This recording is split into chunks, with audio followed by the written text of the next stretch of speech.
Hello everyone, बिल्कुल स्वागत है आपका अपने YouTube channel Balaji technical study में। तो दोस्तों आज हम बात करने वाले हैं एक्टिव एंड पैसिव वॉइस के प्रेजेंट परफेक्ट टेंस के बारे में। प्रेजेंट परफेक्ट टेंस का एक्टिव एंड पैसिव वॉइस कैसे बनता है, एक्टिव से पैसिव में कैसे परिवर्तन करते हैं, आपको बहुत अच्छी तरीके से समझाएंगे। देखिए सबसे पहले तो ये जान लीजिए कि जो आपको डर लग रहा है एक्टिव और पैसिव वॉइस से, इसको आप अपने मन से शंका दूर कर दीजिए। ठीक, सबसे पहले देखिए हम एक एग्जाम्पल दिखाते हैं आपको प्रेजेंट परफेक्ट टेंस का। जैसे एग्जाम्पल, someone has stolen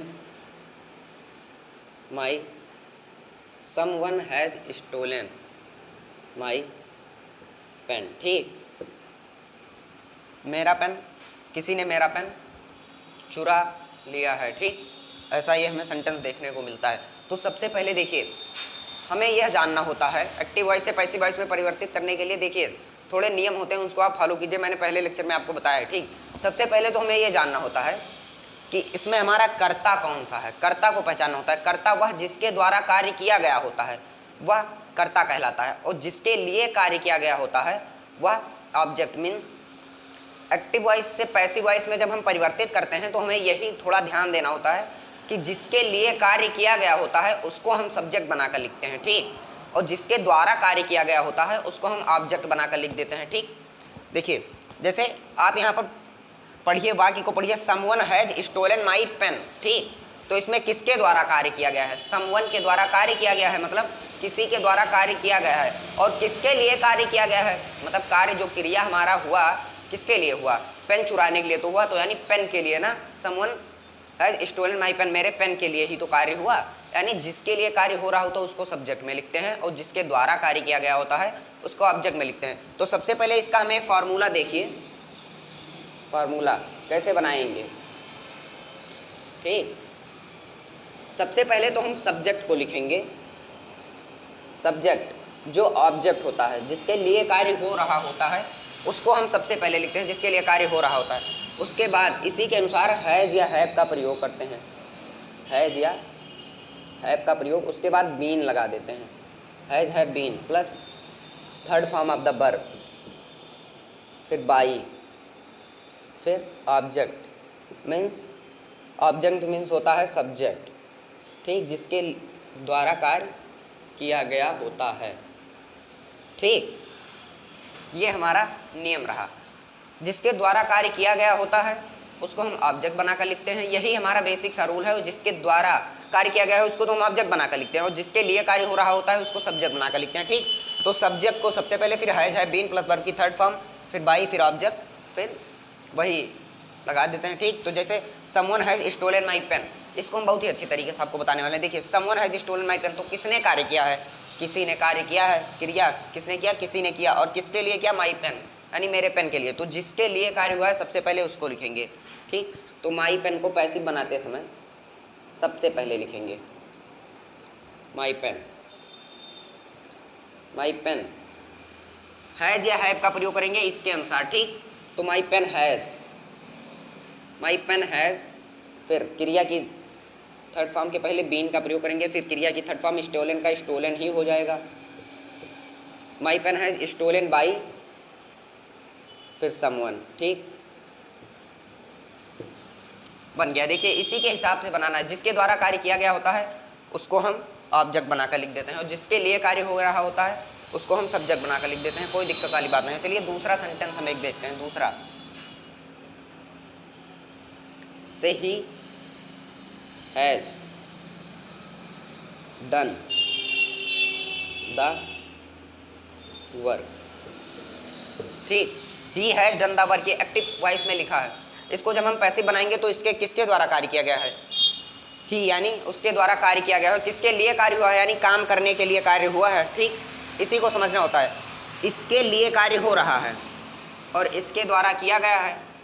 ठीक, समझिए इसको। तो हम पैसिव जब बनाते हैं तो हमने आपको बताया है, जब पैसिव बनाएंगे तो जिसके लिए कार्य हो रहा होता है उसको सबसे पहले, तो द वर्क को सबसे पहले लिखेंगे। ठीक, द वर्क, द वर्क को सबसे पहले, उसके बाद हैज का प्रयोग करेंगे।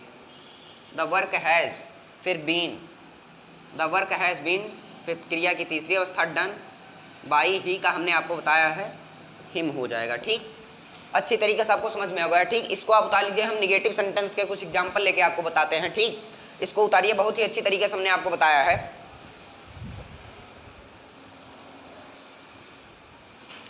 देखिए निगेटिव सेंटेंस का 2-3 एग्जाम्पल लिखा है, 2 एग्जाम्पल देखिए। निगेटिव सेंटेंस में जो इसके द्वारा कार्य हो रहा होता है सेम वही रूल है, केवल हैज हैव के बीच में नॉट का प्रयोग कर देते हैं। देखिए समझाते हैं आपको। देखिए एक एग्जाम्पल दिया है, he has not completed his homework, उसने अपना कार्य पूर्ण नहीं किया है या कर चुका है। ठीक, इसके लिए हम जब बनाएंगे तो किसके लिए कार्य हो रहा है, होमवर्क के लिए कार्य हो रहा है। ठीक, कार्य क्या हो रहा है, होमवर्क के लिए कार्य हो रहा है, और किसके द्वारा हो रहा है, ही यानी उसके द्वारा हो रहा है।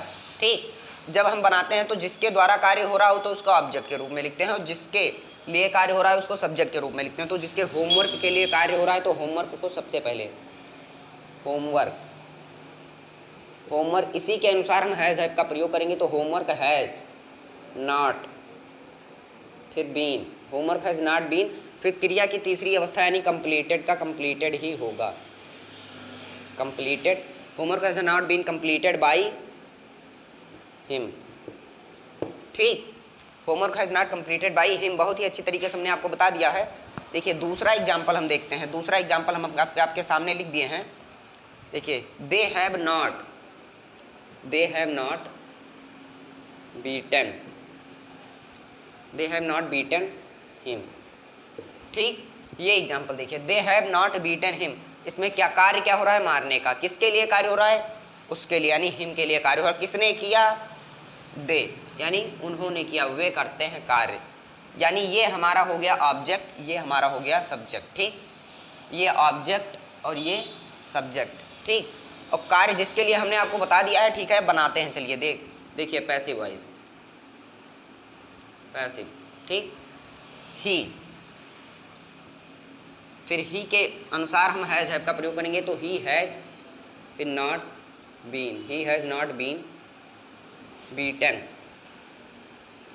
he has not beaten by them।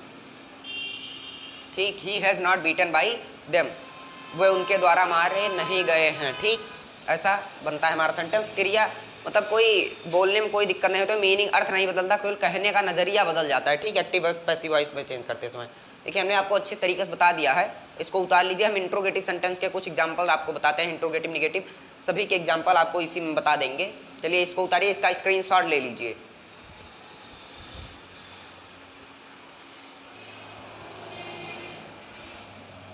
Interrogative negative sentence के बारे में जब हम बात करते हैं तो सबसे पहले तो उसमें क्वेश्चन वर्ड को लगाना होता है। ठीक, क्वेश्चन वर्ड को सबसे पहले, फिर हेल्पिंग वर्ब यानी हैज हैव, सब्जेक्ट के अनुसार हैज हैव का प्रयोग करेंगे। फिर क्रिया की तीसरी अवस्था का इसमें प्रयोग करते हैं, सब्जेक्ट के बाद नॉट, फिर बीन, क्रिया की तीसरी अवस्था, फिर बाई, फिर ऑब्जेक्ट। ठीक, और ये हम जानते हैं कि जिसके द्वारा कार्य किया गया होता है उसको हम ऑब्जेक्ट के रूप में लिखते हैं, जिसके लिए कार्य किया गया होता है उसको हम सब्जेक्ट के रूप में लिखते हैं। तो देखिए सबसे पहले तो क्वेश्चन वर्ड को लिखेंगे। क्वेश्चन वर्ड इसमें कोई वाक्य में दिखाई नहीं, have I learn the lesson, कार्य किसके लिए हो रहा है, द लेसन के लिए कार्य हो रहा है। ठीक, कार्य क्या हो रहा है, पढ़ने का यानी सीखने का कार्य हो रहा है। ठीक, और किसके द्वारा कार्य किया होता है, आई के द्वारा।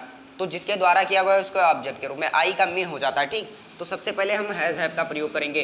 तो द लेसन्स के लिए हम हैव करेंगे। ठीक, बहुवचन है ना, have the lessons, have the lessons, फिर नॉट, हैव द लेसन्स, फिर नॉट, फिर been, have the lessons not been learned, क्रिया की तीसरी अवस्था, बाई मी, क्वेश्चन मार्क। ठीक, देखिए पैसिव वॉइस इसका बन गया है बहुत आराम से।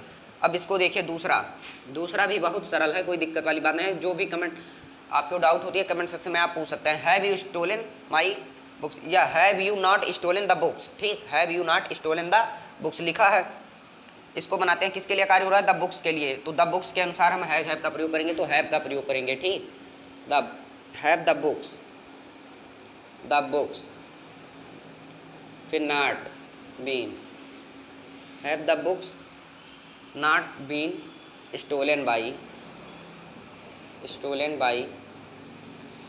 You, question mark. ठीक, देखिए बन गया है बहुत ही अच्छी तरीके से। इसके बाद हम बनाएंगे आपका प्रेजेंट हो गया है पास्ट इंडेफिनिट टेंस, पास्ट पर प्रेजेंट परफेक्ट कंटिन्यूअस का बनता नहीं है। इसके बाद हम बनाएंगे पास्ट इंडेफिनिट टेंस के लिए इसको आप उतार लीजिए बहुत ही अच्छी तरीके से। अगर वीडियो को शेयर नहीं किया तो शेयर कर दीजिए अपन सभी दोस्तों में, ताकि एक्टिव पैसिव की जानकारी उनको भी पता चले। और नए हैं तो चैनल को सब्सक्राइब करना मत भूलिएगा। धन्यवाद, मिलते हैं नेक्स्ट वीडियो में।